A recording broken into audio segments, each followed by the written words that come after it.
Could you introduce yourself in the process, stating your name, stating what it is that you are known for, and in this instance, could you say your father's name as well? Yes, this is Erika Scheimer here, and I am the daughter of Lou Scheimer, who started the animation studio Filmation with his partner Hal Sutherland back in 1963. And I am known for my work with my dad, Lou Scheimer, at Filmation, from voiceover work to songs. For the public at large, it's my voiceover work and songs that I'm known for. What kind of hobbies did you have growing up? I know that you started very early in the industry. Outside of film and television, what kind of hobbies did you have? Well, I was a very athletic person. I was kind of your basic tomboy. I had an older brother who was 3 years older than me, and he was 6 feet at the age of 12. So I got thrown around a lot and got to be very tough. I loved all sorts of sports, from basketball and volleyball and tennis, and even when I got into college, I played women's rugby, and that was a lot of what I did. A lot of sports. I also picked up the guitar when I was about 13 years old and just started playing for myself. I really loved music. I played in the school band when I was younger, played the clarinet, and so I guess music and sports were major hobbies of mine. Although, I might sound kind of strange, but I was also an academic alcoholic. I really loved learning. So I would even call learning a hobby of myself as well. In regards to that, what was your formal education? I was very fortunate. I was sent to a private school when I was in third grade. The name of that school is Campbell Hall. And then at 10th grade, I went to Westlake School for Girls, which is now in Los Angeles, is combined with Harvard. So it's Harvard Westlake School for Boys and Girls. So it's a very rigorous prep school. And that rigor enabled me to get into Stanford University. And I went to Stanford University, started there in 1978. I started as a human biology person. I was very much interested to go into medicine, but I was not very intrigued by the people who were going into medicine with me. So I changed my major and developed my own major, modern visual and performing arts, and that was a combination of painting, photography, film, theater, and music.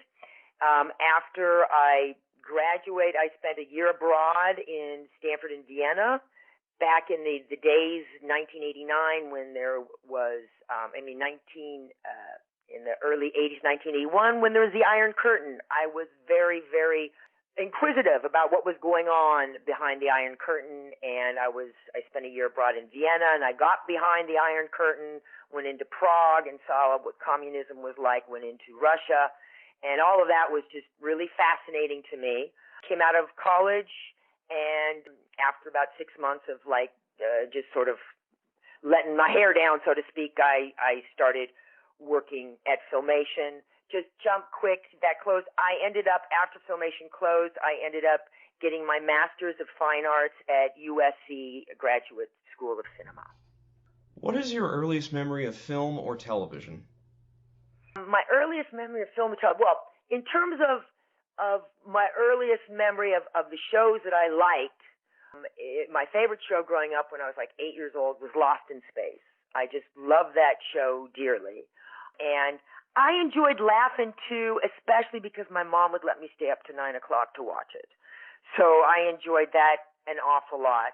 The thing that I really didn't care much for growing up as a kid, as strange as this may sound, is I didn't really care for cartoons very much growing up. So I was busy watching old cowboy movies while the cartoons were playing on Saturday morning. Were you born in California, or did you move there after birth? Fortunately, my parents moved out to Los Angeles in 1955, and that's when they started their family. My brother was born in 56, and I was born in 1960. Both of us were born and raised in the San Fernando Valley in Los Angeles. Now, growing up, were you aware that your father, Lou, was in show business, so to speak? Yes, I was aware that my dad was in show business, but it was a different era back then. Back then in the 60s, animation was sort of like the bastard child of the industry. Nobody really cared much about animation. It really didn't rank as much of anything. I went to school, Campbell Hall had famous people like Glenn Campbell used to drop off his kids, Marty Milner from a cop show at the time. Those were the famous people. Me being part of animation, nobody gave a care much about it at that point. So, yes, the real reason why I kind of knew my dad was in show business is because starting with when my dad's first show aired, 1965, Superman was his first show, and that was bought by a guy named Fred Silverman, who was running children's television at that time at CBS. He went on to run all three networks in the course of his life, so he was a very big figure.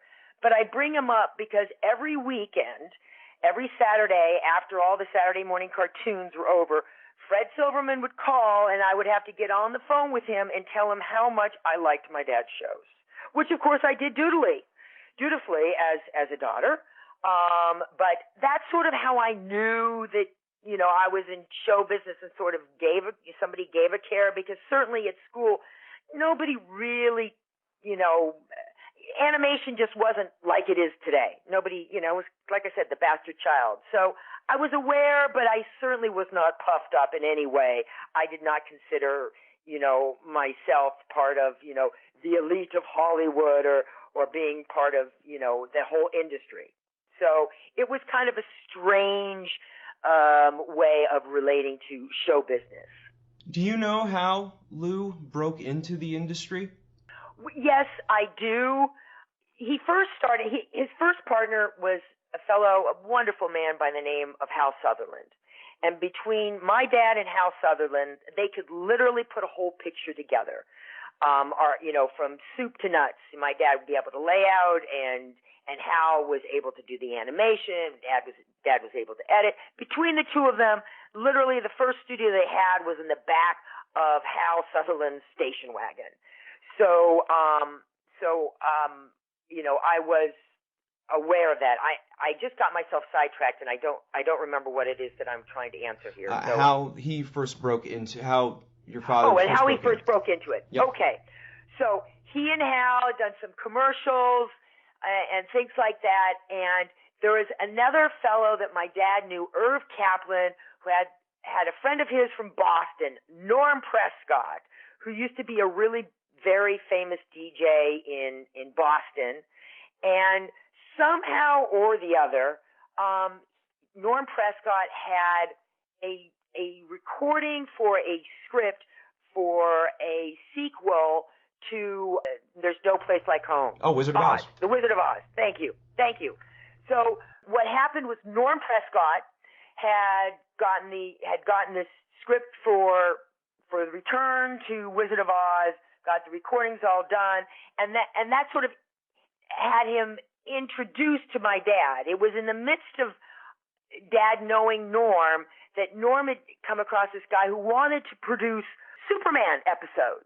And Norm's like, oh, I know the right kind of guy. You got to talk to Lou Scheimer out in Hollywood, and he's got the studio, and you can, talk to him about getting this job done. And this was a fellow from CBS who was one of the network executives. And basically from talking to Norm, he called Dad and, said that he wanted to come out and check out his studio, that CBS was looking to get into something called Saturday morning. They wanted to start a Saturday morning lineup of animated television shows for kids. None of that existed at that point. It had never been done. So, sure enough, this fellow came out to visit Filmation Studios. Now, the reality at the time is my dad and Hal had a little studio, but they didn't really have anybody working for them because they really didn't have any projects that they had, the two of them could do themselves. So they set this meeting up to take place at lunch hour. My dad explained to the network executive that, you can only come at lunch hour because we run a tight ship here, and it's only then that I'll let somebody come in to visit because I don't want my guys interfered with. And needless to say, my dad was on the phone calling all of his buddies, to fill the office with pretend people who would be looking like they were working, on different animated projects. Just out of coincidence, one of my dad's good buddies was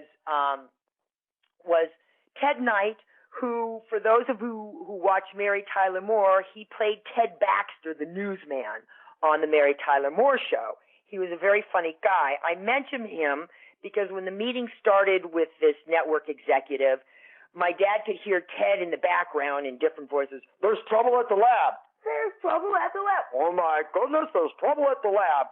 And it was just really kind of hysterical because the network executive asked my dad, said, boy, you must have a lot going on here if there's so much trouble going on at the lab. I mean, just one of those fun little stories that goes along with the history of Filmation.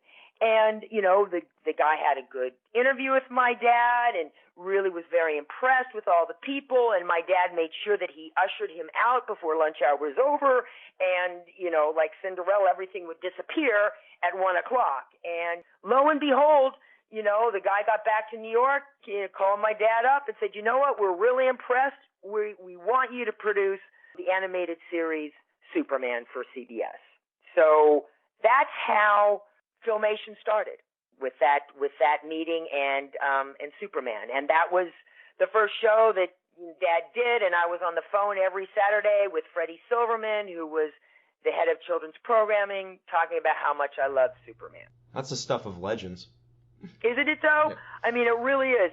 It's all true. It's all true. And it is the stuff of legend. You brought up your dad doing commercials early on. What kind of commercials did he produce? Well, let me tell you. Early on, forever. I mean, Dad and Hal would take what they could get. And like one of the things that they quote unquote animated was there was a Ford commercial, and they animated the light beam that was shooting across the cars. I mean, it wasn't like he produced the whole commercial. He produced little bits and pieces for it. They did whatever they could. And in that same sort of vein, somehow or another, this commercial for Reddi-Whip came his way because it needed a little bit of animation in it, where this little Reddi-Whip character would need to jump around on screen, and they just said, hey, you got, and Hal used to do some live action as well, and they said, you guys produce this commercial. And it happened to be my first time in front of the camera. They needed 2 little kids. They actually needed 3 little kids. Me and my brother. I was 5, my brother was 8, and then Hal Sutherland's nephew, who was like probably in between us, 7 or something, was also used for this commercial. And, we shot the commercial live, and then after the commercial was shot, then my dad and Hal, they put on in the animation effects that, where this little Freddy Reddy little character jumped around from each milkshake and, all this stuff. So since they could produce both the live action and animation, they got the job. And that was indeed my first acting gig, which I had been taking acting lessons. I, always dreamt of being a singing actress, and I was very taken with it all. I enjoyed it. But my mother made an executive decision at that point. After the commercial was done, the other professional woman who was working the commercials, was saying, geez, your kids, and especially Erika's very talented, she could get a lot of work. You should really think about it. Well, my mom thought about it, and she thought that she wanted me to have a normal childhood. So instead of being a stage mother, she let me just be a kid and did not really pursue me, in a professional career as a child. So that's sort of my taste. I enjoyed it, and I was helping out Dad, so there you have it. Did you do any other commercials or any other live action work for Filmation? I did just some extra work, just being in background people. I did try for one of the characters in one of the shows that they did, but they ended up going with somebody else. No big deal, no favoritism done in my family. So, I mean, I did a little bit, but I sort of being semi in the business, and at that point Dad was starting to do some live action, I wasn't starstruck. And I was very much an academic. And I was very much into math and sciences, and I was going to be a doctor, and I was going to do things that way. I wasn't transfixed by the industry. Now, was Superman the first series your dad made under the name Filmation, or was it made? That is correct. Okay. No, Filmation. Superman was the first series that Filmation ever did, and that's really when Filmation was born, in terms of really being an existing place that was really producing consistent work. So that Superman started it all, and it was successful, and it just went right into all the superheroes. And Freddie Silverman wanted Aquaman, and then he wanted Batman, and then it just went into all the superheroes. And one after another, Filmation was doing a lot of work for CBS. Do you know if your father or the company had to take any notes from the rights holders of the various characters, specifically the DC characters, Superman, Aquaman, etc., when they was making those cartoons? I do not believe so. Back then, people weren't as litigious, and just the whole idea of getting your cartoon character, your comic book character on television was such a dream that people weren't going to interfere back then. And it was the birth of the industry. Literally, Superman was the very first show that was produced for any network. So, being in the infancy, nobody was really looking over their shoulders. And the reality is my dad really stayed true to form to these characters and to their comic books, with having a sensitivity of, not having violence. There was action, but not having violence in the show. He really respected and cared about his young audience. Do you know where the name Filmation came from, or who thought of it? I believe it was Dad and Hal, and it's film animation, and you just get rid of and you leave Asian, Filmation. That's how they came from, film animation. And they just shortened it. Do you know where that famous logo and that famous sound, who designed the logo and who made that famous sound? Okay. First of all, in the beginning, the first logo, you're thinking about the rainbow logo. Correct. With the xylophone. Okay. The first logo for Filmation, or the first major logo, shall I say, happened around Fat Albert and the Cosby Kids. And the first logo did not look, not around Fat Albert and the Cosby Kids. The first logo did not look like that. It was an orange and white logo, and it sort of had a happy face before happy faces really existed. It wasn't until 1980 when Filmation, up until 1969, it was its own company, and it wasn't owned by anybody. In 1969, it was bought by a cable company, but unfortunately, the person who ran that cable company got indicted and thrown in jail. So things didn't explode as they were supposed to. And then Filmation got sold in 1980 to Westinghouse. It was at that time, when Filmation got bought by Westinghouse, that the logo changed to the one that you're speaking of, the rainbow color that comes across and the xylophone that goes dink. And that all happened in 1980. At that moment in time, I myself was doing my year abroad, Stanford and Vienna, so I wasn't around for that. I had a Christmas call with my parents, Christmas of 1980, where I learned from my dad that Filmation had been sold to Westinghouse. When I got back, in the summer of 1981, that's when I saw, we've got a new logo. Things have changed a little bit, around that. But the first logo was designed by Filmation, and it had a happy face in it before happy faces existed. And it wasn't until 1980, when Westinghouse bought them, that the iconic rainbow color with the xylophone logo was invented. What was the first Filmation program that you acted in? I will tell you that my dad threw me in front of a microphone, before by the time I was like 6 years old, I was in front of the microphone, doing little bits and pieces, extraneous little kid, kid number one. Unfortunately, I was never paid, and I was never given SAG status and things like that, because that would have changed things a little bit. I would have been much more affiliated. But in any case, that's neither here nor there. But literally, as soon as I was tall enough to sit at the microphone, at 6 years old, I was doing all sorts of little voices of little kids that they needed, no reoccurring character. It wasn't until Mission Magic, which I believe was, 73, 74 maybe, that I was actually cast in the animated program as one of the reoccurring characters. And I was part of the cast, and I recorded with Rick Springfield and all the other actors.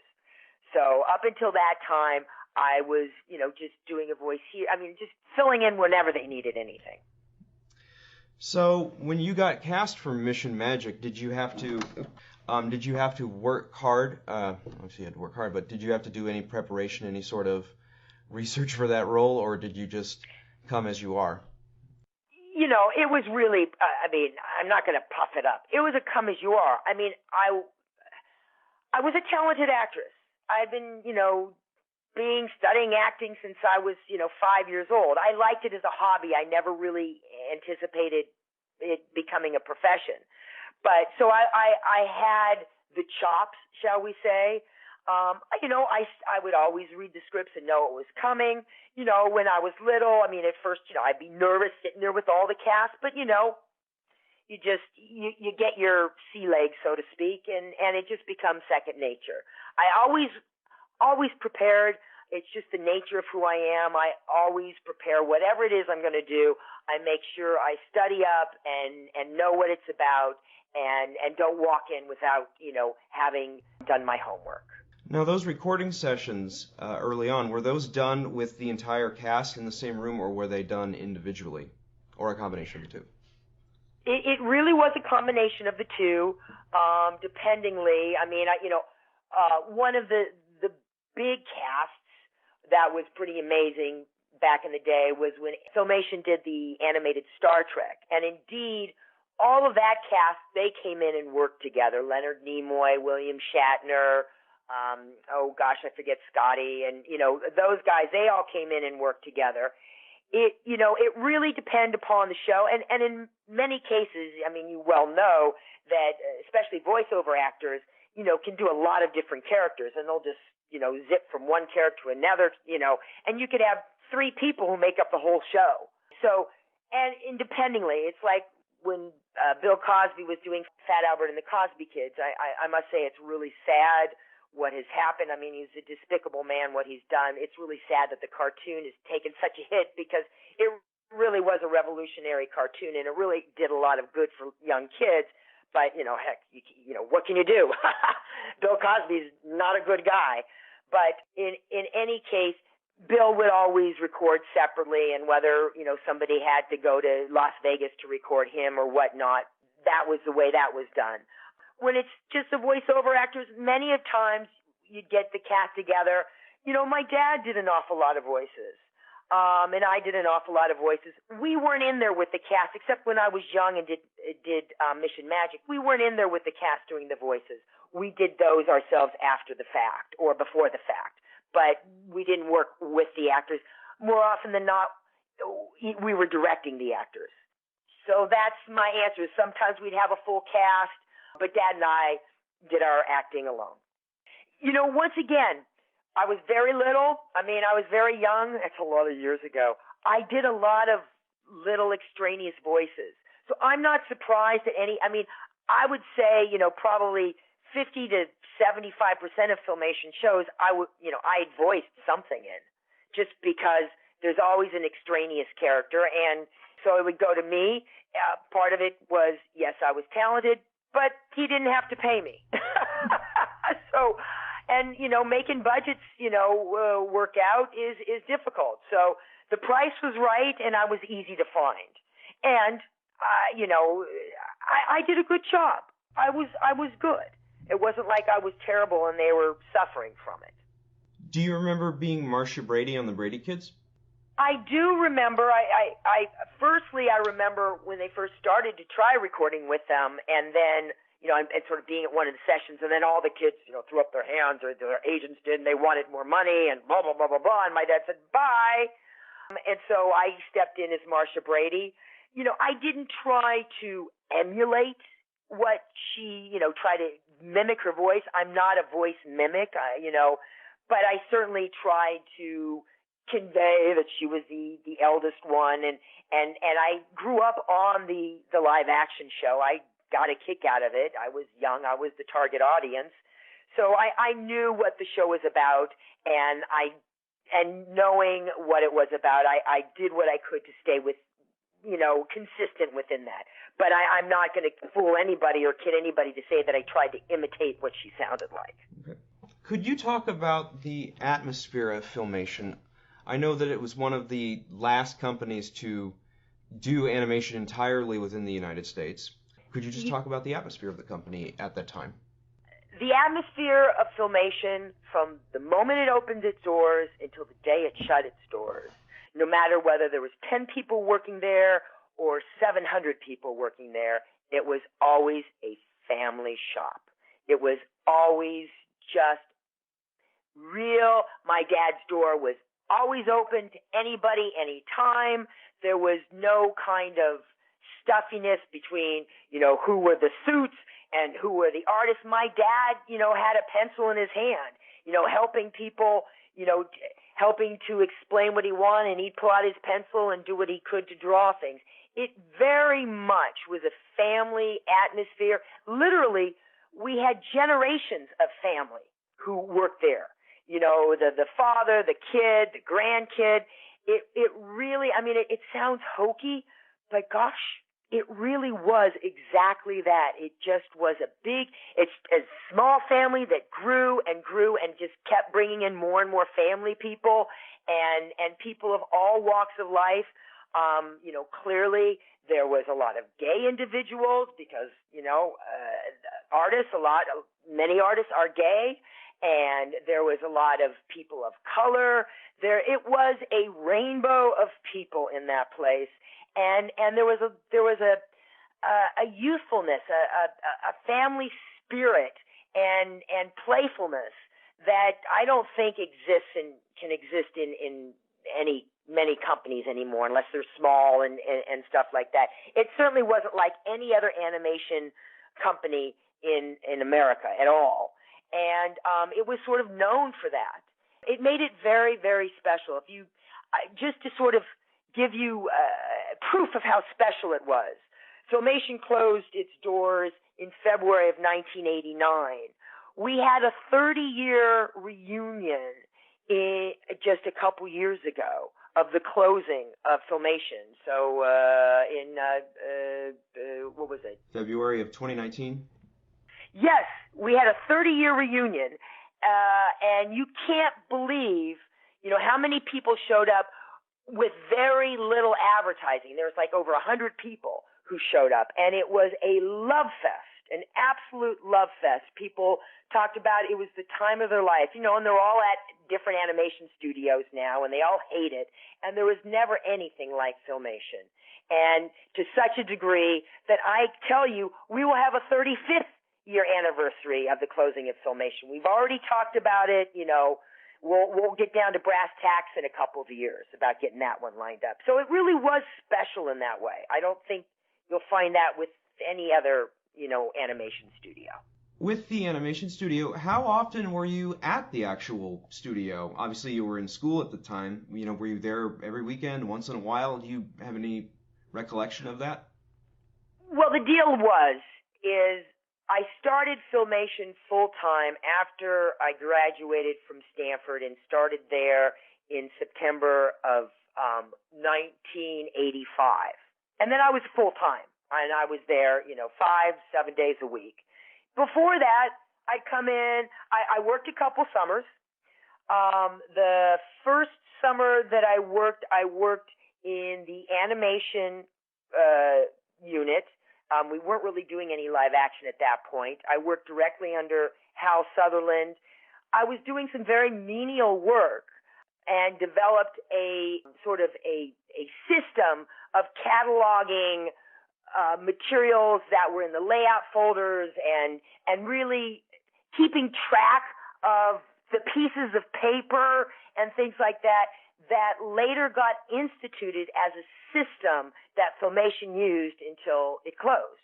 So literally when I started working there at 19, 18, I started a system that lived on for 20 odd years. Then when I went to work at the live action unit, I started as a receptionist. And I admit I am not very good with phones, and I ended up hanging up on an awful lot of people. That it became very apparent that let's get Erika off the phone switchboard.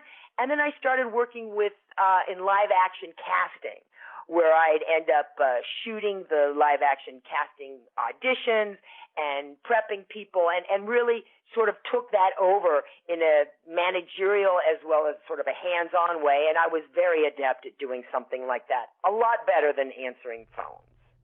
You brought up the stock layout system at Filmation.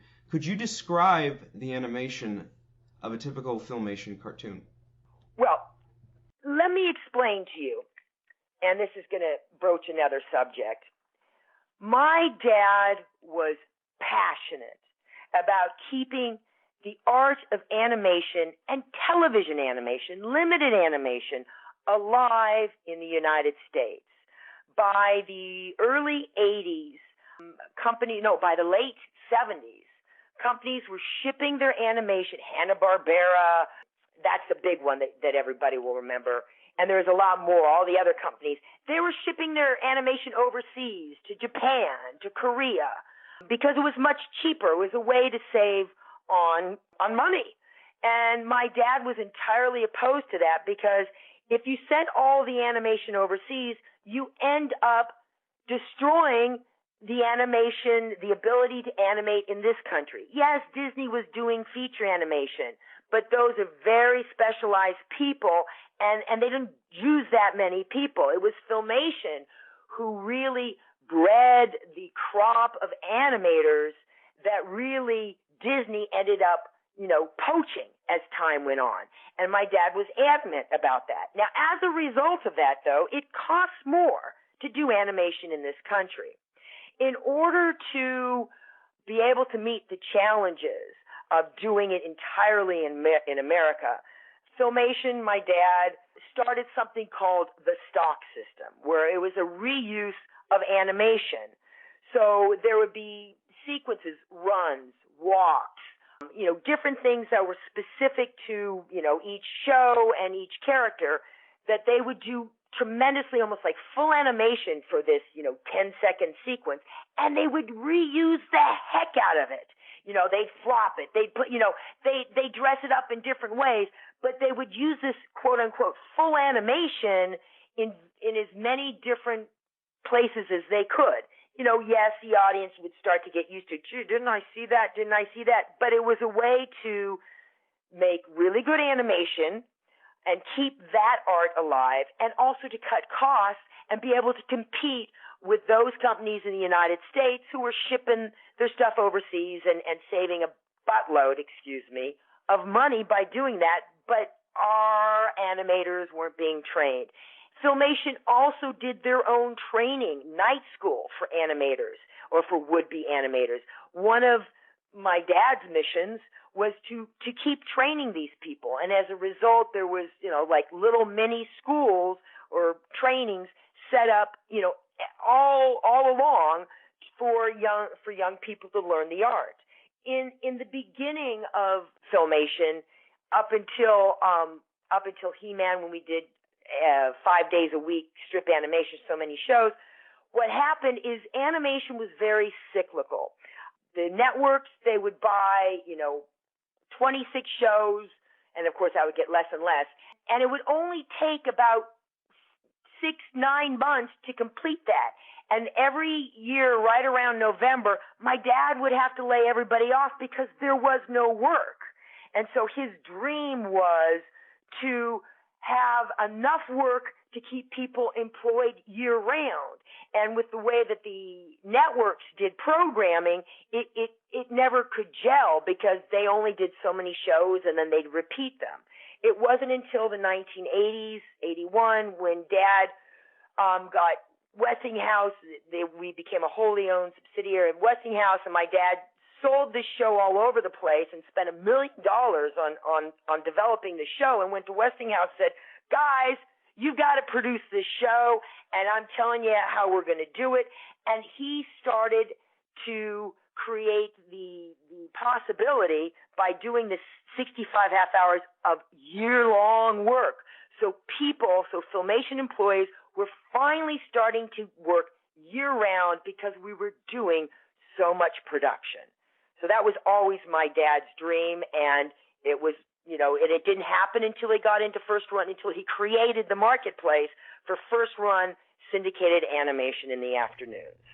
Do you know if he ever had trouble pitching to networks or getting trouble working with the networks to create those prior to the 65 run shows, the Saturday morning stuff that would air on CBS? Did he ever have any trouble, negotiating or working with any of those networks? Okay. To your knowledge. So the deal is my dad really cared about content, and he really cared that there was something, I say nutritive value to the shows, that they just weren't slam, crash, bang. And of course that really came into full light with Fat Albert and the Cosby Kids, because, my dad added in having a psychological counselor. He employed a professor from UCLA to go through all the scripts and everything. And that became very important to Dad. Filmation, Fat Albert was very, very successful. It ran for over 13 years. As much as the network kind of wanted to kill it because they didn't care about it, people still kept watching it. And so, they'd make just enough shows a year to keep it going. But the thing is my dad was very taken with the idea and reality of a pro-social show, of a show that not only entertained, but kind of educated or kind of gave some kind of, good examples to kids. So I bring this up in relation to my dad trying to sell to some of the other networks.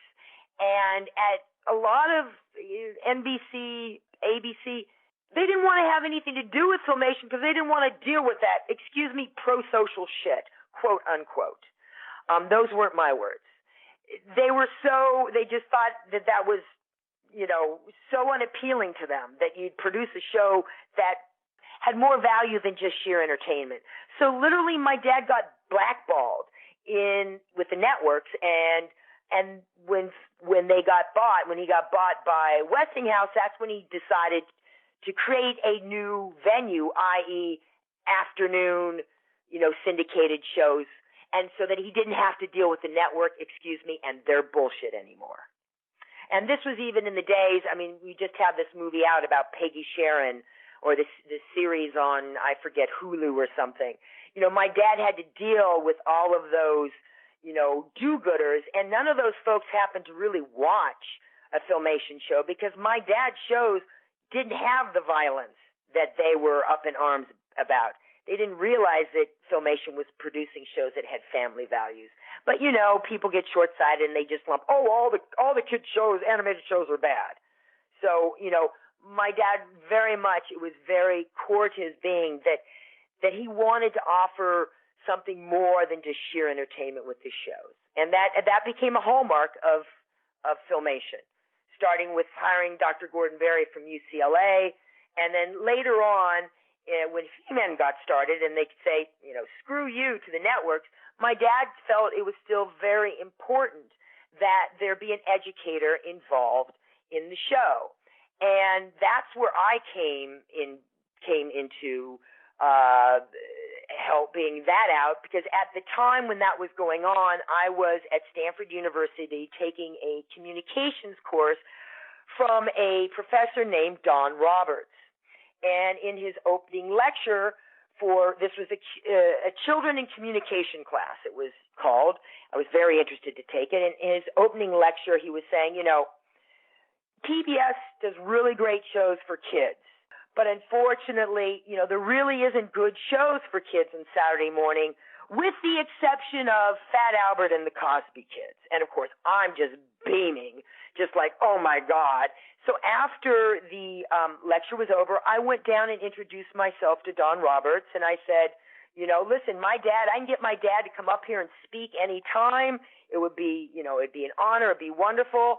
And of course, I put my dad and Don together, and when He-Man came around, Don Roberts got the gig as being the educational consultant directly because of me having him in the class and bringing him together with my dad. And I'm very proud of that, and so is Don Roberts. It was a great experience for him and opened up many more doors for him to do that for other studios. So that's sort of how I sort of answered several of your questions in one, but they all go together. This, having pro-social messages and continuing that going on into the syndicated work and needing a new psychological advisor. So, and there I was, and there was Don Roberts, and it was a match made in heaven. Could you give an example of a pro-social message that was used in a Filmation cartoon? Well, I mean, this is pretty tough stuff, but certainly one of the pro-social messages was, if you're a kid and somebody is touching you in a place that you don't think is right, you need to speak to an adult who you trust. That's pretty big stuff there, talking about being touched in wrong ways. We would get letters from people, from mothers and kids, who would talk about how the lessons that they learned really impacted their children. We'd give lessons about, hey, it's really important to wash your hands. As simple as, it's really important to be kind to people. It's really important to stay in school and do your work. All those sort of lessons. And really, we got a treasure trove. Literally, there is one kid who was able to verbalize that she was abused after seeing, I think this may have been a She-Ra, to her mom. And her mom wrote, this letter that is just, it just takes your breath away. And with such gratitude. And, literally I have met, at shows where I'm representing Filmation, a blind kid who loved Filmation programs. And we talked about, even if you're blind, there's still so much you can do, and how touched he was. I mean, it kind of goes on. I talked to an autistic kid who was like, oh my gosh, it was because of the Filmation show, that it told me that I'm worthwhile no matter what.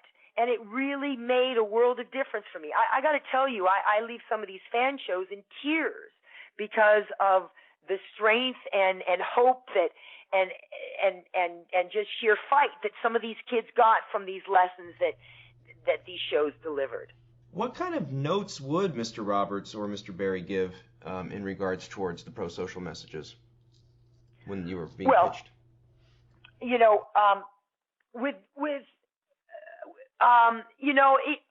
It really would vary, and it's really kind of, hard to think of specifics.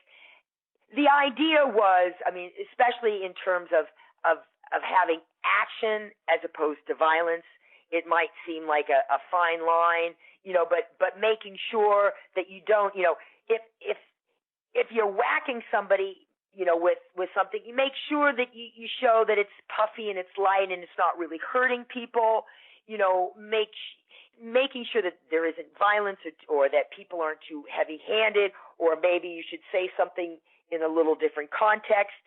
It was very specific to the specific scripts, and we are talking a rather lot of years ago, so it's really hard to think of the specifics, but, they go through with a fine-tooth comb and really make sure that people weren't being offended, that there wasn't, violence, that they might help with what message might be a good thing to talk about and bring up ideas, even, down to personal hygiene, talking to kids about their personal hygiene. and brushing their teeth. I mean, the gamut of message from child molestation to brushing your teeth is phenomenal. And just, reading a book, the joy of reading. It really spanned the whole gamut of things that you could think of. I mean, after all, we did hundreds and hundreds of shows with messages. So you got to have a broad a broad swath of things that you're going to cover when you've got that many shows you're dealing with. And literally, in every show, almost after Fat Albert, I mean, we always try to integrate some kind of pro-social message without beating kids over the head. And even sometimes, some of the villains might even deliver the message. Skeletor might, I didn't really like being happy, but gosh, it was kind of nice to see my nephew smile. That's kind of a lame example, but wherever we could, it was important. It was important to just bring something positive. And as hokey as we all might have thought it was, I have to tell you, when I met the fans years later, got so much positive feedback about those messages. It was mind-boggling. It really was. And it really made me proud. So you were a production assistant on a couple of Filmation shows. Could you describe what that role entailed? Well, as I said earlier, when I was a production assistant in the animation studio, that's when I developed this whole sort of way of tracking things. There's a whole system, and I got to be honest with you. I can't, this was 40 years ago, that I'm talking about. So I really can't remember the specifics of what it was that I developed, but I just remember after that summer, Hal came up to me and said, "Erika, it's awesome what you developed, and it's now instituted, and it now became part of the system of how we do the animated shows." And with in terms of the live action, I did some, like I said, I started as a receptionist and worked my way into, co-casting director and really working with the agents and shooting and working with, the actors and doing that sort of thing. And I was, being brought up in the business, being an actor myself, it was a very easy sort of thing for me to do. It was nothing. And I did, being an extra, just because they needed bodies, and what the heck, my body is as good as yours, so I could be there. So, I did all those things, all those different things, in both animation and live action. I know the story's been told before, but do you remember when Star Trek, the animated series, won the Emmy for Outstanding Cartoon? I do remember it, and I remember it really, really well. We went back to, it was really amazing because the daytime Emmys were aboard a ship that was cruising the New York harbor. We'd be cruising around the Statue of Liberty, and it was, and the cameras were all there, and it was all on this ship, and it was really very amazing. And we didn't really think Dad was going to win because it just, even though Captain Kangaroo had been winning like 20 Emmys, just Emmy after Emmy, and I guess Freling was up for, it had to be Pink Panther in some fashion or something. I can't quite remember what he was up for. And my dad, and the thing that was really funny is, before the show started, we were on this ship, and everybody was being served lunch, and my brother and I was like 11, he was like 14. It's like, can we go run around because we're kind of bored? And we went up to the top deck, and we heard a rehearsal for the show. And one of the categories was children's programming, and we heard the rehearsal, and they said, and the winner is Captain Kangaroo. And so then we went back to the lunch table, and we said to Dad, "Oh, Dad, we're really sorry, but we just heard that Captain Kangaroo won." And my dad said, "Oh, thank God." So then he started drinking wine. He said, "Oh, okay, now I can relax." So he started drinking a bunch of wine. He was having a great old time because he didn't have to worry about anything because he wasn't going to win. Well, we all know that isn't the case. And so when it got announced and the winner is, Filmation for Star Trek, my dad was absolutely stunned. And, my brother and I and Mom, we all just put our arms around, and he finally had to sort of shake us off so he could run up there and give a speech. And he was so nervous that he even forgot to thank his co-starter of Filmation, Hal Sutherland, which I helped them rectify that about 35 years later, because it was one of those hurts that hurt poor Hal for years. And my dad didn't even know what was going on, and he was so flabbergasted. He just, said this speech, and he forgot Hal. And when he came off taking his Emmy, Friz Freling came up and ran up and gave him a big hug, and it was just so surreal and so exciting. And my dad was so nervous and so freaked out by the whole thing having won, and it was good that he had many of drinks, because he would have been in worse shape had he not. So it was really very, very exciting. Then afterwards, we went to the bar at the bottom of the CVS Tower with Friz Freling, and we celebrated for an hour or two with them. And he was the most gracious, lovely man. I can't say enough about Friz Freling and his little wife. They were the sweetest couple, and so giving and so absolutely ecstatic that Dad won the Emmy. So I just can't say enough about them as well. Did Filmation win any other awards? Filmation won all sorts of special kind of. They won the Christopher Award, which is something for excellence in educating young people. There's a bunch of awards that Filmation won, but awards that you're not really familiar with. We only got the one Emmy and a lot of sort of academic awards, like you've probably never heard of the Christopher Award and things like that. And I can't really remember them all, but it got a lot of acclaim in sort of educational or academic. In the academic world, they really appreciated the work that Filmation did. You talked about being off at school and then coming back to work for Filmation in '85. Why did you ultimately come to work for Filmation? Did your dad give you an offer that you couldn't refuse, or?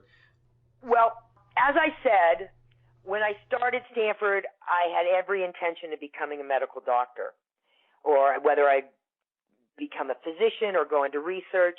And I was so disillusioned by the group of students that all they cared about was making a buttload of money, and they didn't care about really doing any good for people or science.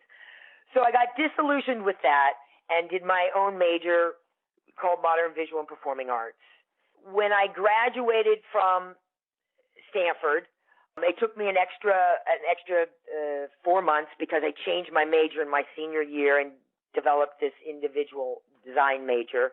I was just about going to start to interview with folks for jobs, and my dad came to me and said, "Erika, I really need you. I need you because I need to start a development department." My dad was always the one in charge of the development, but Filmation was getting so huge, he couldn't be everywhere. And he said, "I really need you to come work at Filmation and run the development department so that I know what's going on and also don't have to be sitting there heading it all the time."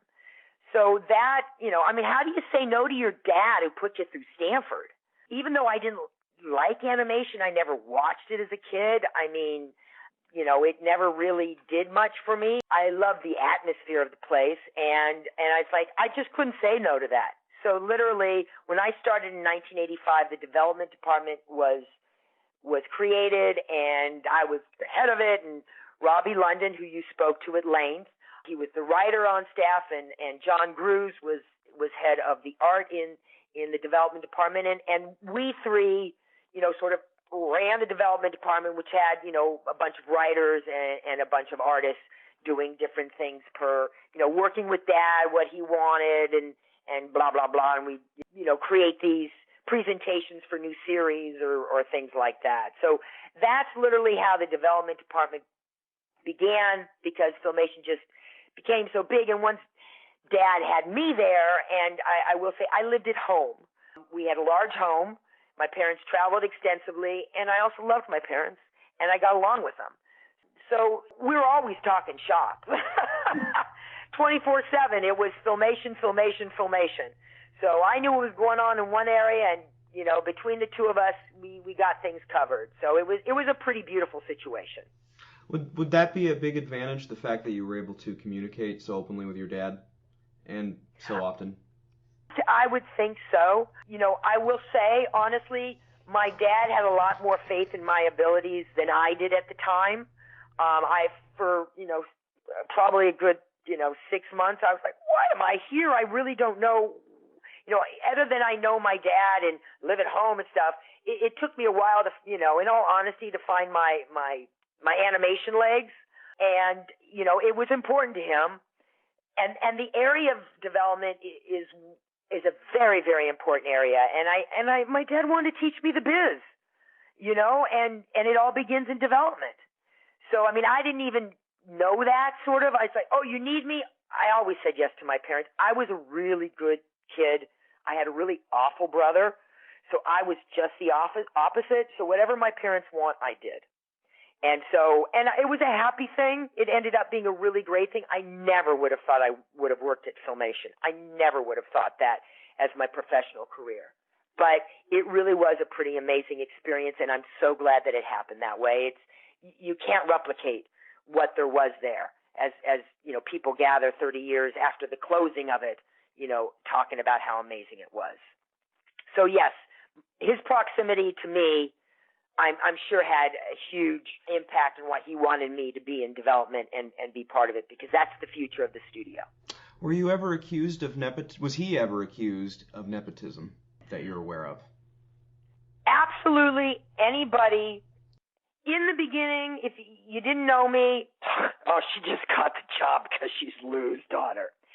Anybody who had firsthand dealings with me knew better, and I earned their respect. If they didn't have firsthand dealings with me, believe me, a lot of people said, oh, well, she just got the job because she's his daughter. Once they worked with me personally, they learned the difference. But, you can't change people's minds until you prove it to them. And believe me, I proved it to a lot of people, and those who didn't know me didn't know any different. And I can't say that I blame them. Of course they're going to think that. I thought that, but the reality is my dad saw something in me that I had no idea I had. And my dad was a master at that, of finding people, giving them their first break, and them exploding into amazing, achievements. It really was one of his gifts, was seeing the capabilities and potentials and giving those people opportunities. It really, I can't tell you how many people, if you would meet, it's like they walked in the door, they showed their portfolio. It's like, oh my gosh, this is really great. We don't care that you just walked in the door.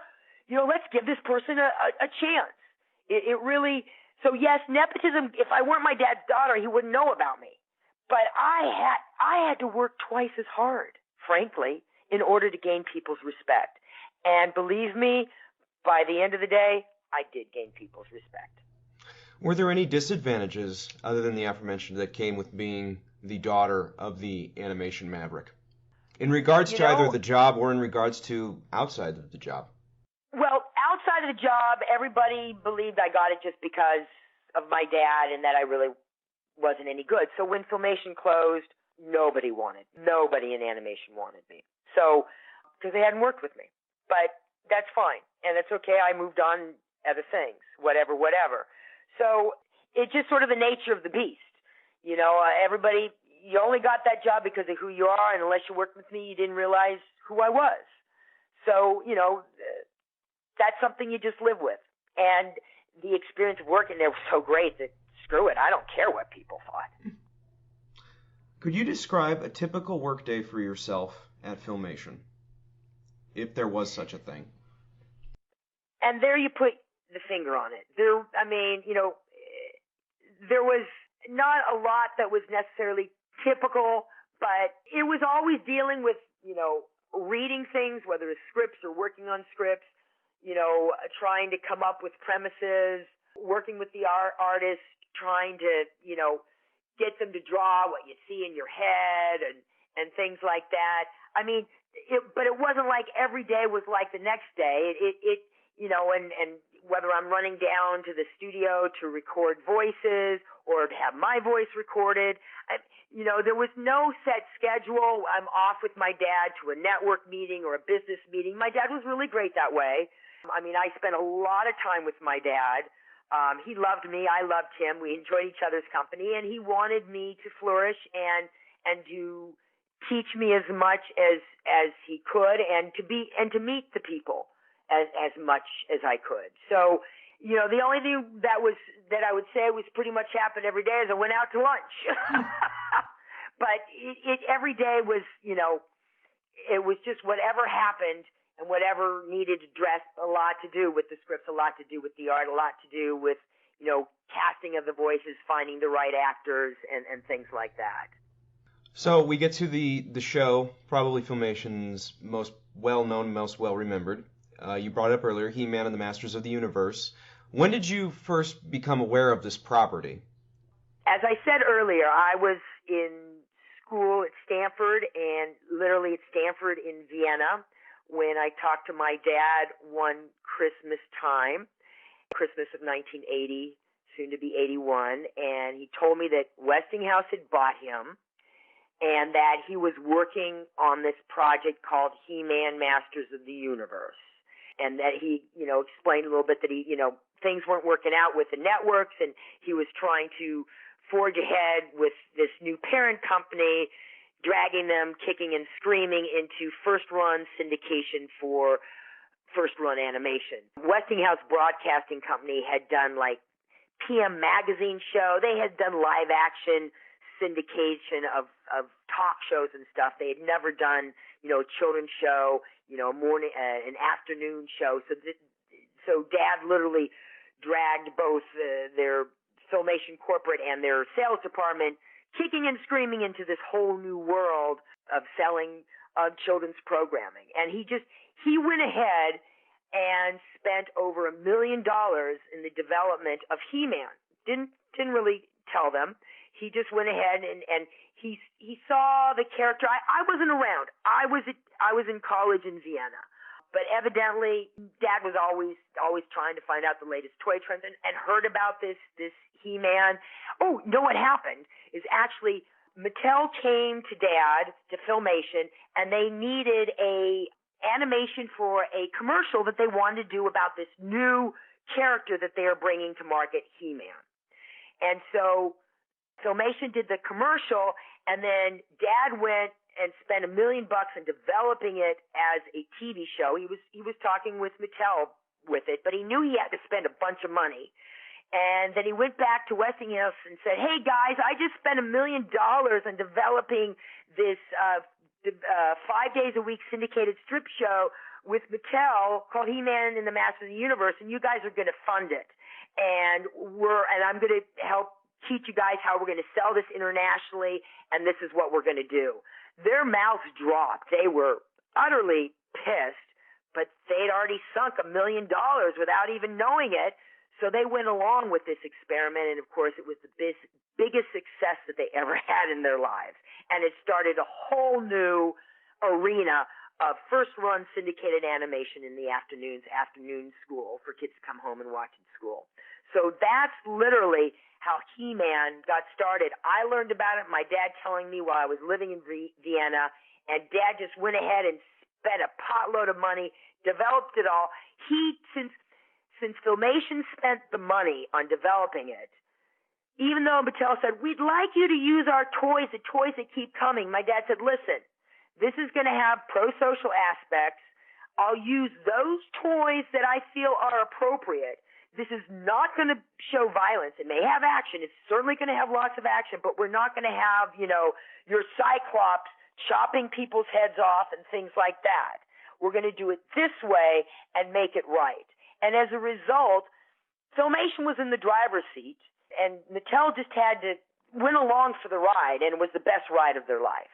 And they stayed out of it because they had to, because Filmation funded it. And as a result, they had a huge hit on their hands. And as that hit was being made, I finally graduated school, and I came back and I recorded. I was the director of recording for the second round of 65 half hours for He-Man. And my dad also knew that we need to give girls their own show. So he had Filmation, and I was part of Filmation at the time. start developing She-Ra, and he came up with She-Ra as the show name, as the sister of He-Man. And then we started working on that show, and the rest is history. When your dad told you that he had that phone call when you were in Vienna, that he had put $1 million into this cartoon that was going to air in first-run syndication, did you think it would succeed? You know what? I had no idea. The reality is my junior year at Stanford, I was completely consumed with being a college student. As I said, I didn't really like cartoons. I mean, it wasn't my thing. I wasn't one of those kids who grew up and I'd start cartoons. It just wasn't my thing. I was happy for Dad.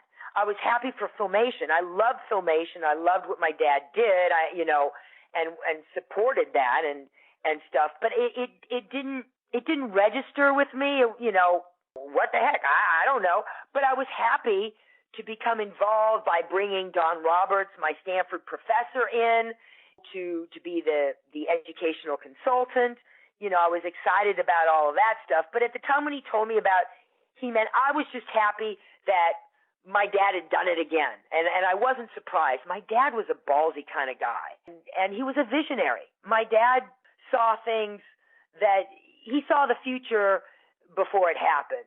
And literally, when I was doing a course at Stanford, California history, I used as my final project interviewing my dad about the history of animation and the development in California and some of his prophecies of future things to come. And my dad was pretty much right on the money in terms of where cable was going and having, individual channels for, a cartoon channel. And, and this is, in the early 80s. Before anybody was thinking like that. So it was pretty fascinating. My dad just had a sense of things, and it was exciting to be around. Could you describe the show He-Man and the Masters of the Universe for someone who may never have seen it, although that's going to be hard to find? But for the sake of this interview, could you describe the show? I would say that He-Man is the story of a young Prince Adam in a futuristic or in an alternate universe that, not unlike Superman, has an alter ego who does good things in this very prehistoric world of fantasy that we're living in. And as Prince Adam, he's kind of a screw up that we all can relate to, and that there's this really bad villain, Skeletor, who's always trying to take over Eternia. And it was He-Man's job and life purpose to save Eternia and make things good for the world of Eternia. Do you remember what the initial reaction to He-Man was when it aired at the time, from either the viewing public or from critics, if you were privy to that? Now, this is very interesting. He-Man was not even on the air, and it was getting lambasted by the likes of Peggy Sharon and whatnot. There wasn't even a show yet, and they were already talking about how terrible it was because the show He-Man was full of violence and was terrible. And of course, once He-Man hit the airwaves, it was anything but that.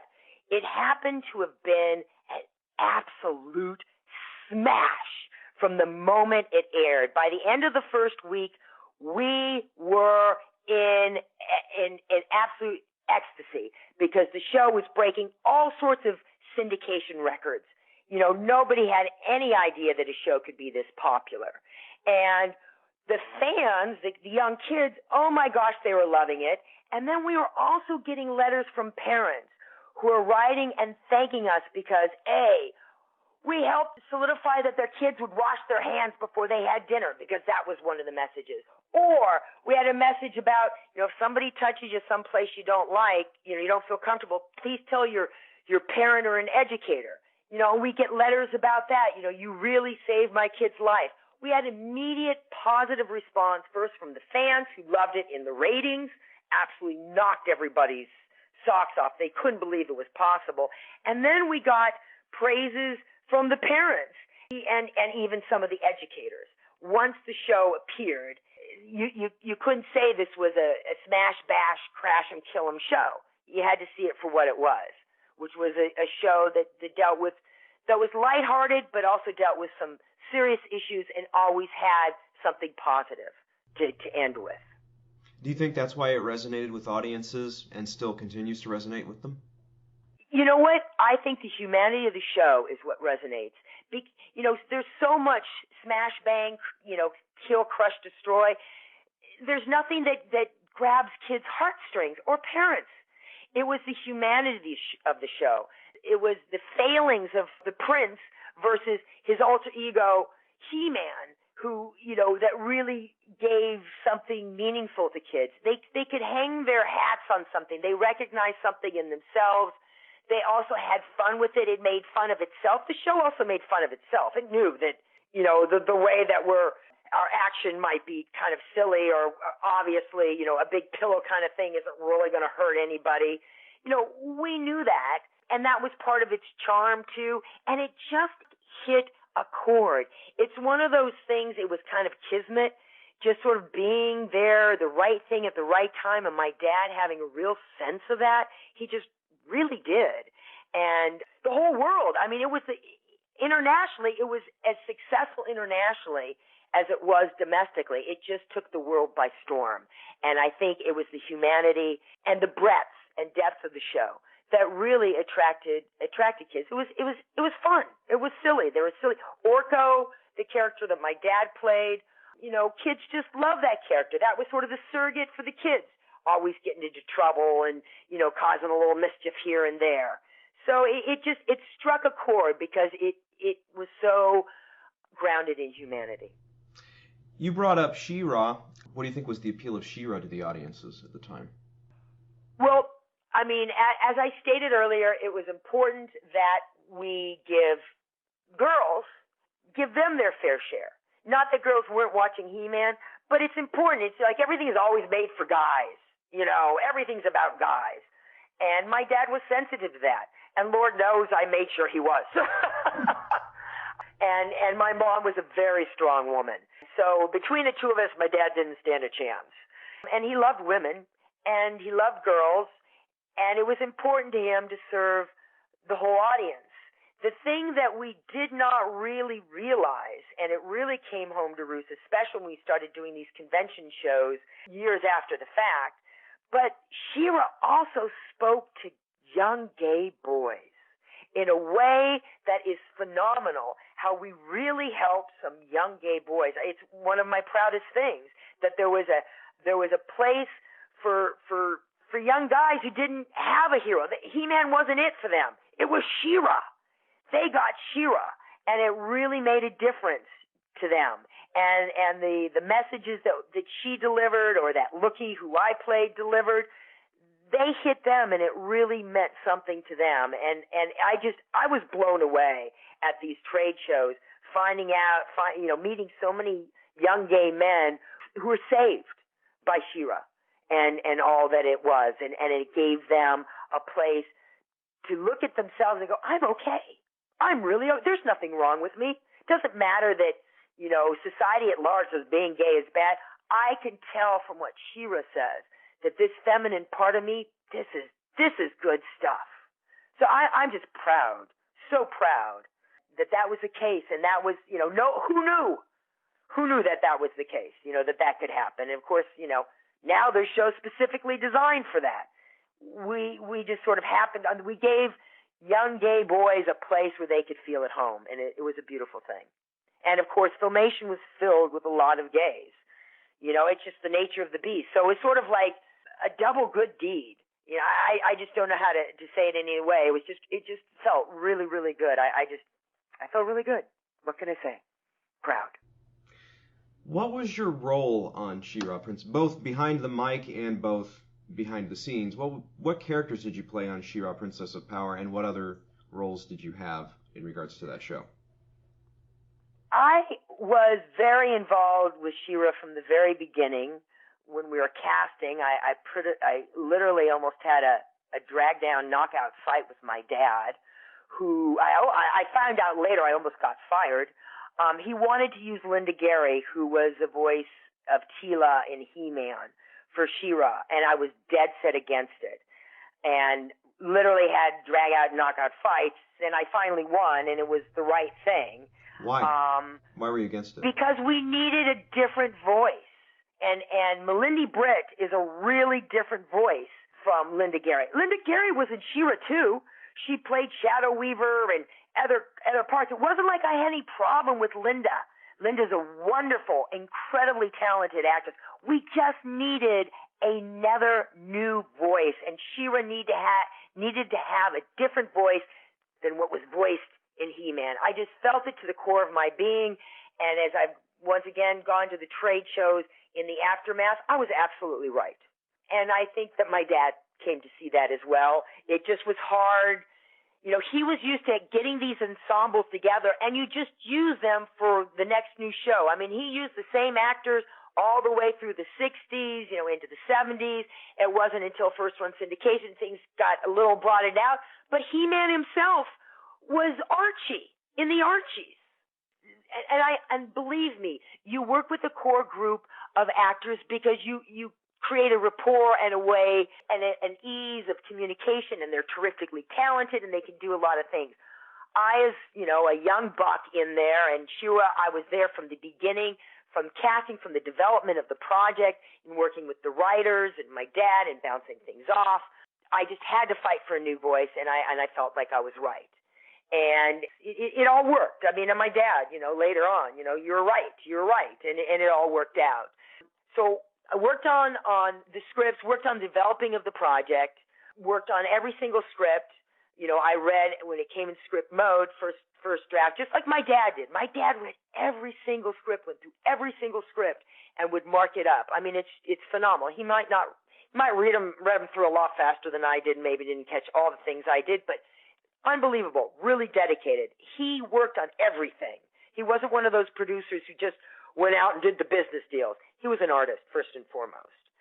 Worked very hard in the casting, worked on the development. You know, I'll tell you even a little secret. She-Ra model was created by, oh gosh darn, I've just gone blank on her name. She did all the women models, and she told me that she based the character, the physical character of She-Ra, sans the blonde hair, on me. So I was very flattered, and it's like, oh my God, I can't even believe that. So I sort of have this little vested, you know, I know that I was very much part of the design of the character. You know, not as tall and not quite as big-breasted. That's just the hallmark of Filmation babes. They've all got big boobs. I'm sorry, my dad's a boob man. But part of that aspect of it, when I'd get the scripts, you know, I'd have to go through, I did something called normal pausing, where I would read the lines of all the scripts, add up all the timing, make sure that it would work within the context of the show.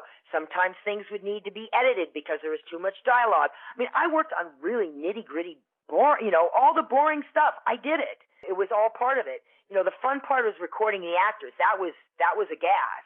You know, everything else is a lot of very hard, you know, tedious work. But that's what filmmaking is, whether it's animation or it's a lot of tedious work. And, you know, worked with the writers in developing story ideas, you know, from female perspectives.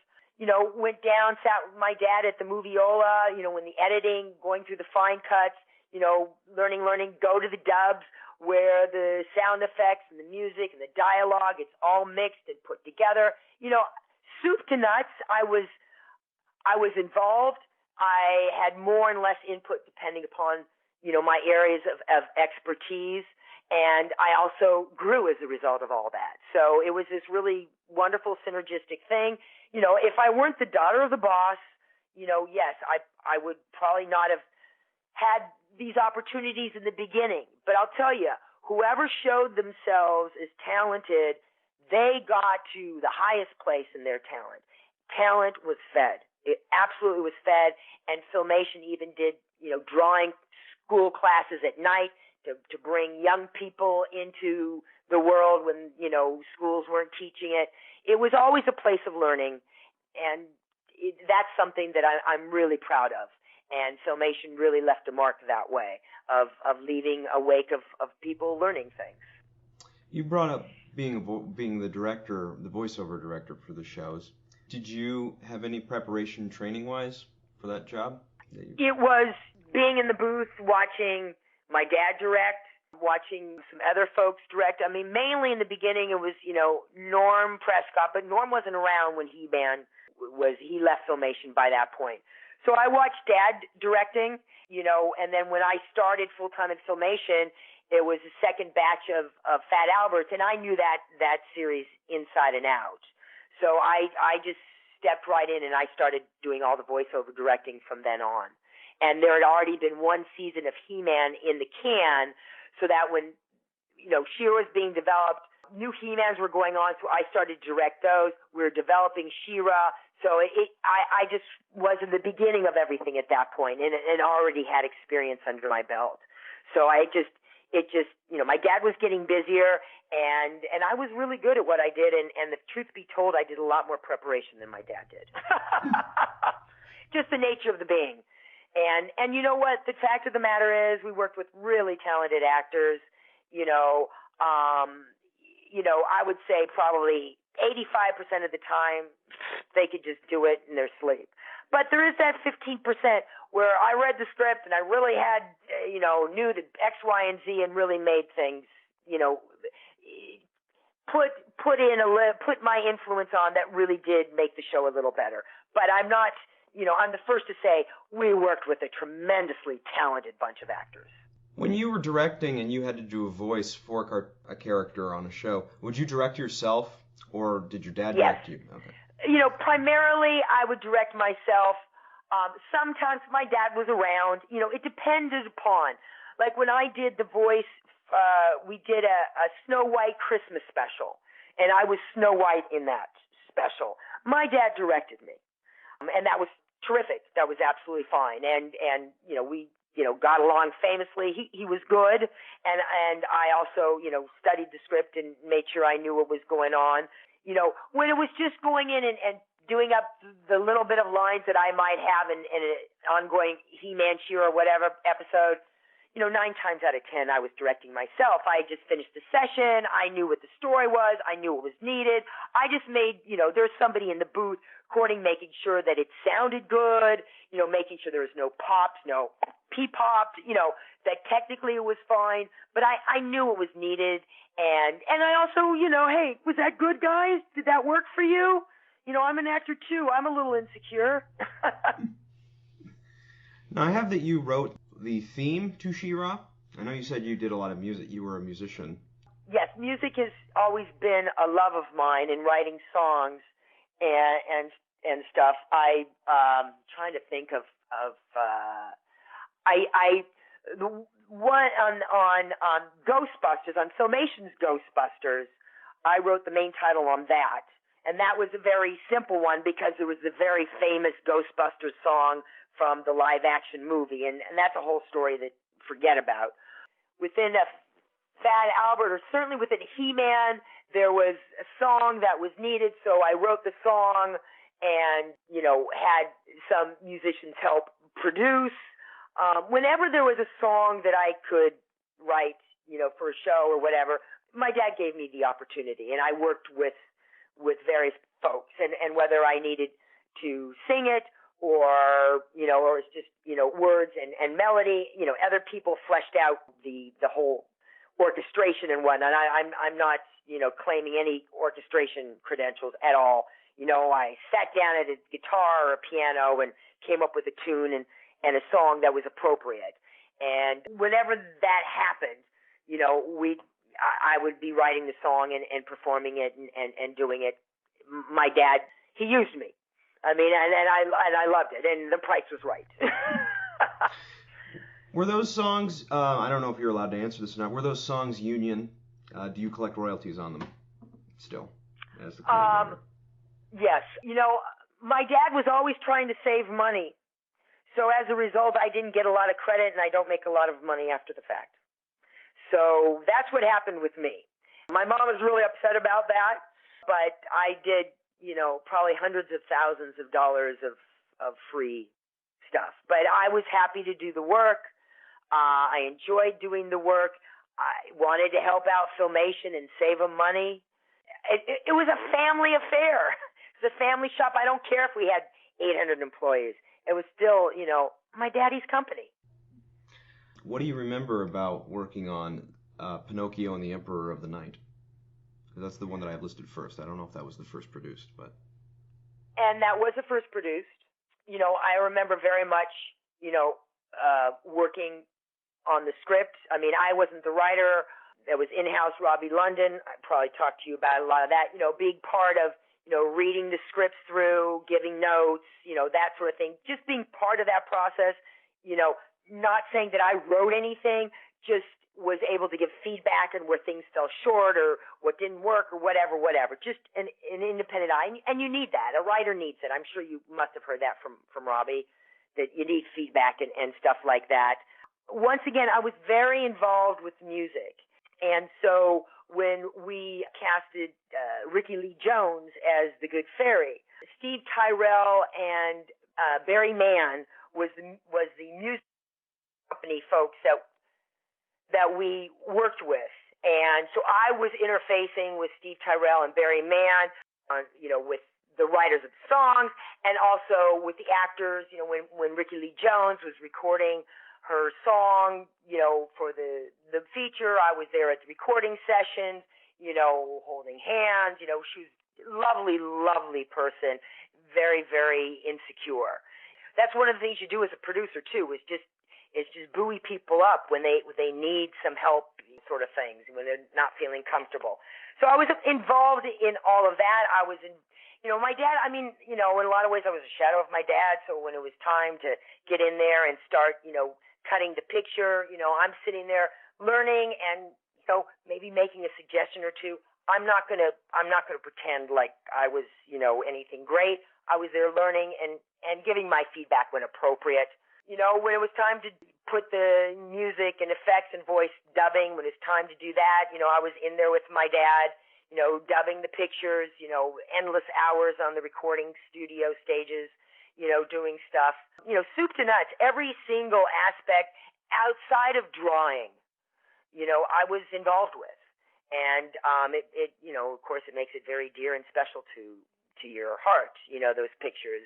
So there I was, you name it, I was there, part of the promotion of it, back in New York, doing the big, screenings and, and all that sort of stuff. So, I was, definitely like, mini producer, doing right there, filling in whatever Dad was doing or doing things he didn't do.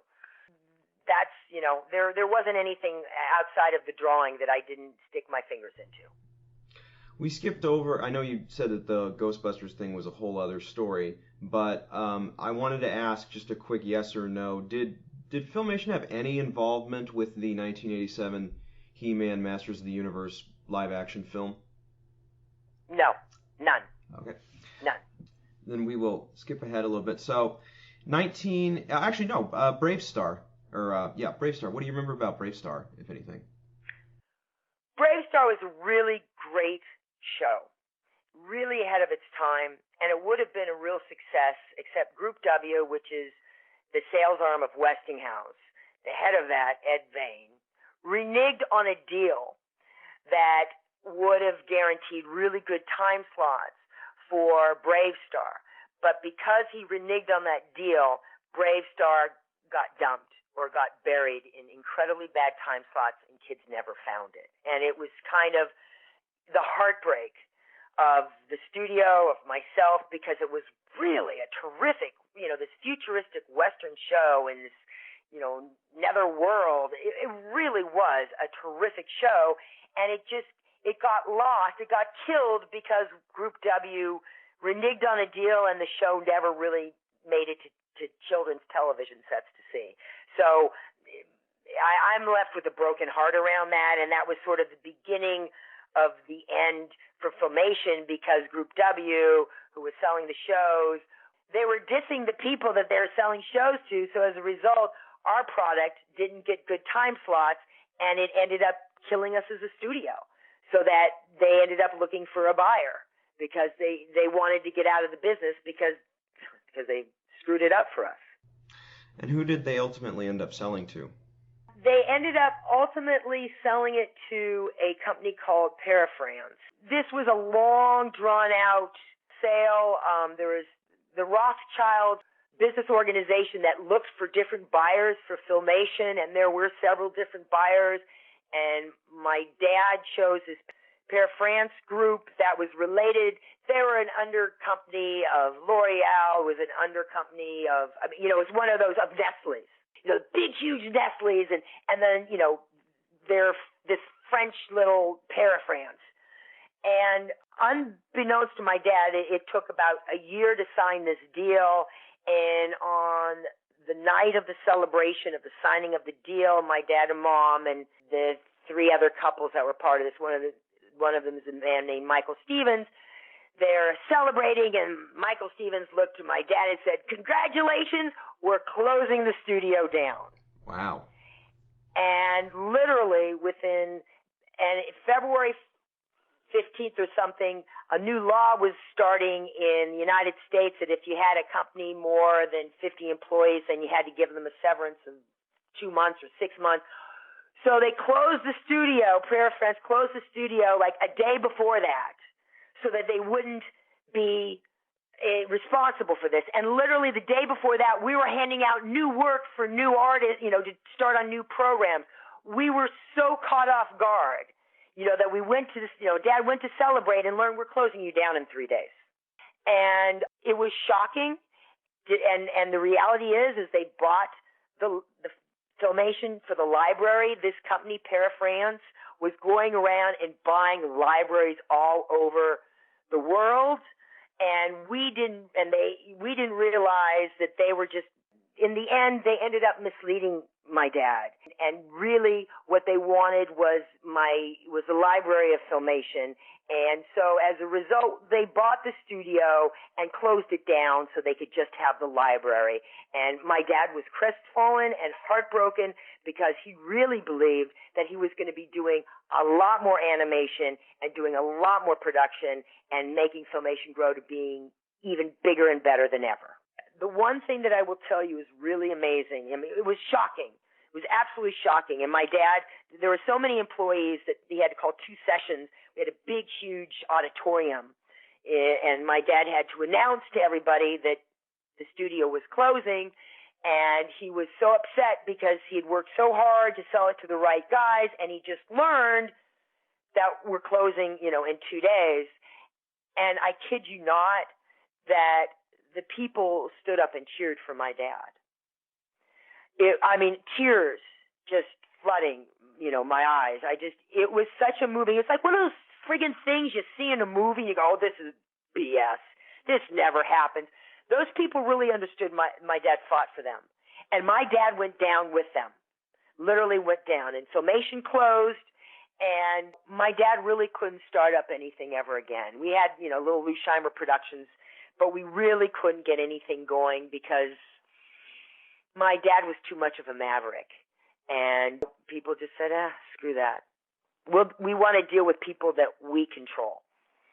So, it was a really bittersweet ending, but the people of Filmation really knew that my dad went down with them, and he was really trying to open up a whole new world, and that, that all of our hearts were broken as one. And that's why we can get together 30 years later and celebrate the closing. Why the closing? I don't know if there's a proper way to answer we're that. Celebrating when it ended. So we're celebrating the life of Filmation because all of us were there when it closed, but all those people weren't there when it started. Okay. The 30 years of closing, that was the end of the good times. The end of a very special place. The end of an era? 30 years to be. We'll talk a little bit about the legacy of Filmation after we get these questions, but I don't know if you're at liberty to say, what did you do and what did your father do after the company closed its doors, professionally speaking? Well, after the company closed its doors, I helped with the close down and stuff, and that took some months. And then I got into USC Graduate Cinema School, and I went and spent 3 years at USC Cinema and got my Master's of Fine Arts there. And my dad, went next door. There was a big office building to where Filmation was, and rented an office, started Lou Scheimer Productions, and and tried to get something going and this and that. And when I graduated, he needed some help. It was like, let's get family labor. And you don't say, I can't say no to my dad, So I went and I worked for Dad and helped to put together, write and put together, presentations and to try to sell other different things. But it just didn't come together. And my dad had a reputation for being a maverick and following his instincts. He wasn't malleable. They weren't going to tell him what to do. It was a different time, and things were really starting to go overseas. Filmation was the last studio to produce all of their work in this country. And when those doors closed, that was a wrap for television animation in this country. And that's the way it is to this day. And so the atmosphere, it was a different era, and it just wasn't going to happen again for him. It was really unfortunate and kind of unbelievable. My dad was really tenacious, and he never gave up. Literally until his Parkinson's made it impossible for him to do anything. So I have a lot of respect for my dad. It breaks my heart. It breaks my heart, and I'm not the only one who cries about this. And it broke a lot of hearts, and it broke the television animation world's industry for here in Los Angeles and in America. But great man, and he died doing what he loved. So, and he wouldn't give up. My dad was so tenacious. I have so much admiration. What do you think is his legacy? Well, when I go, all I can say is when I go to these shows, this year would be the 35th anniversary for She-Ra, and there was a big Power-Con show. I don't know if you're familiar with Power-Con. It's a takeoff on Comic-Con, but it got started for He-Man. This guy named Val Staples started it for He-Man, calling it Power-Con, and then added Ninja Turtles, and there's a few other things that are involved now.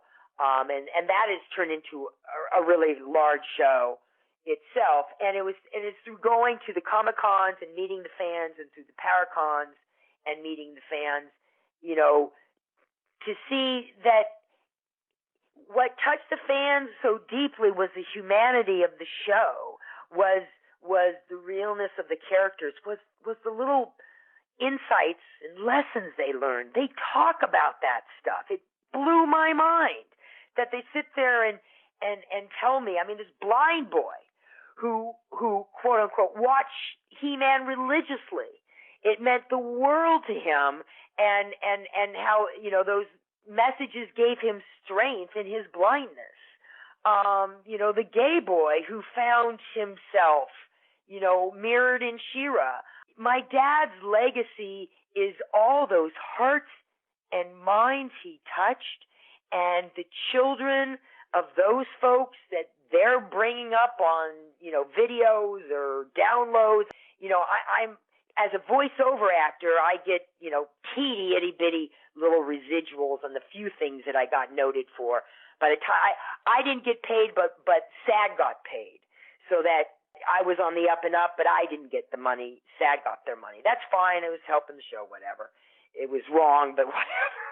But as a result of that, I mentioned that is I see all He-Man and She-Ra on video, on rental, on cable, on streaming. To this day, I just got, a couple months ago, I got, a couple dollars for some residuals on a dozen shows.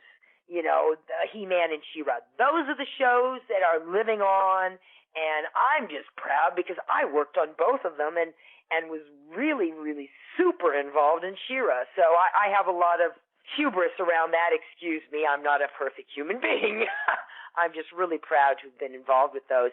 And those shows just meant so much to those kids and to those kids who've grown up to their kids. It's incredible. In my life, I never could have believed this would be the case, 20, 30 years later. Is that your proudest achievement in the world of television? Yes, absolutely. Absolutely is. I am so proud of that and so touched. And all the fans, they're my heroes. What advice would you have for someone who wanted to work in the world of television animation today? Good luck. It's a completely different world, and there's not a lot of heart in it. There is no Filmation out there who has classes at night and really cares. If you're really talented, you're going to find you can find a place. They need talent, and talent is rewarded. But it's corporate. There is no family business. Even, like I said, even when Filmation was 700, 800 people, it was still a family place. And we had grandparents, parents, and grandkids, all the same family, 3 different generations, and, they've been working, it was really, and that's something that just doesn't exist anymore. And Filmation, even when it became part of Westinghouse, it wasn't corporate. My dad was never corporate. He was always an artist first and foremost, and his door was always open. It was, you had a problem, you come talk to him. And no problem was too big and no problem was too small. It sounds hokey, but it's true. It really is true. And then more than anything else, I wish I could get a feature film made around, Filmation and what it was. Because it's something that doesn't exist, and I don't know that it can exist anymore in the world that we're living in. But if you're talented, you can draw like a son of a bitch, or you're incredibly gifted with writing. If you got talent, there can be a place you can find in this business. It won't be easy. It's a really tough business. But it's not going to be fun. I mean, I still have a gal I'm very close to, works at Disney. She's been working at Disney since Filmation closed. It's a terrible place to work. I mean, corporate is shitty. Terrible folks. But that's the way it is. But corporate is corporate. I guess you could probably say that in any industry. So the legacy of Filmation, I think, is its family and its non-corporateness. I think that's a beautiful legacy of doing good things for kids because it's the right thing to do. And it wasn't all about making money, I'll tell you that. My dad could have made so much more money, absolutely so much more money, if he would have done things differently. First, if he would have sent stuff overseas, I mean, hell, we could have been billionaires. I mean, whatever, I'm kidding. But, I mean, really, my dad, he wasn't about, I mean, yeah, he wanted to be paid, but he could have made so much more money if he would have done what was for the money's sake, as opposed for what was right for the people, what was right to keep the art of animation alive in the United States. That's what my dad was dedicated to, and he helped that. Disney used to say horrible things about Filmation animators. Well, believe me, when Filmation closed, they took them all. They took them. They were happy to have them. The legacy is keeping the art of animation in a larger scope than just feature animation, because that's a very small group of people who do that. Filmation was the reason why that stayed alive in this country. And for that, I'm proud, and I'm proud of my dad. I mean, he went down on a dying ship just to do that. Thank you, Erika Scheimer, for telling your story, the story of your father, and the story of Filmation. Well, thank you, Joshua, for caring and wanting to hear all this stuff, and being somebody out there who takes the time to make something like this happen. Thing like this happens. Thing like this happens. Thing like this happens. Thing like this happens.